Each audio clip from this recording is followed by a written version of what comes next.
هاجس عند الأكراد اليوم؟ إذا نعرف عودة الدكتاتورية إلى الحكم. مش تركيا هاجس الأكراد اليوم؟ لا. ليش؟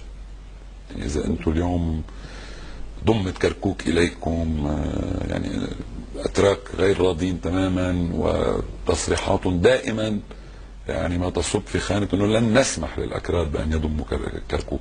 وبالمقابل نقول لن نسمح للأتراك أن يتدخلوا في موضوع كركوك. كيف لن تسمح لهم؟ هم كيف لن يسمحوا لنا؟ هم قوة عسكرية، جيش ضخم، ممكن يعني ما طبعا ما بدي استبق أنا ما خايف من قوتهم العسكرية، مهما كانت قوتهم العسكرية لن تكون بقوة صدام. بس هم أيضا قوة دبلوماسية كبيرة.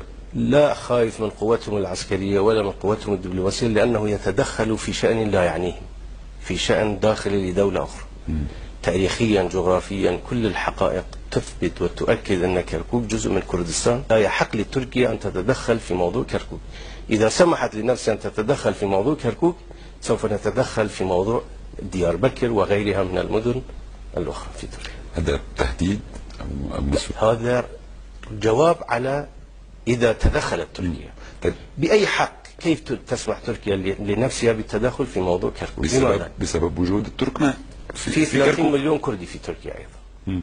أنتم ما بتتدخلوا بشؤون الأكراد؟ نحن ما نتدخل، ولكن إذا هم يسمحون لنفسهم وتدخلوا في موضوع كركوك بسبب كم ألف من التركمان، عندئذ أيضا سوف نتدخل لأجل 30 مليون كردي في تركيا. هل تعتقد أن الأمور ستصل إلى هذا الحد؟ أنا أتمنى أن لا تصل، ولكن إذا الأتراك يصروا على أن يتدخلوا في موضوع كركوك أنا مستعد أن أتحمل كل النتائج، ولن أسمح لهم أن يمرروا برنامجهم في كركوك.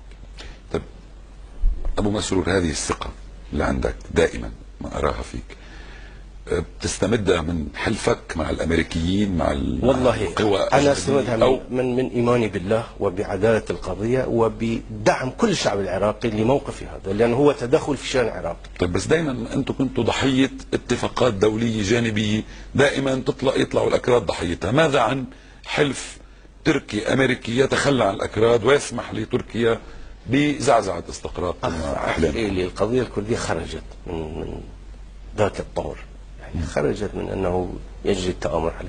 صحيح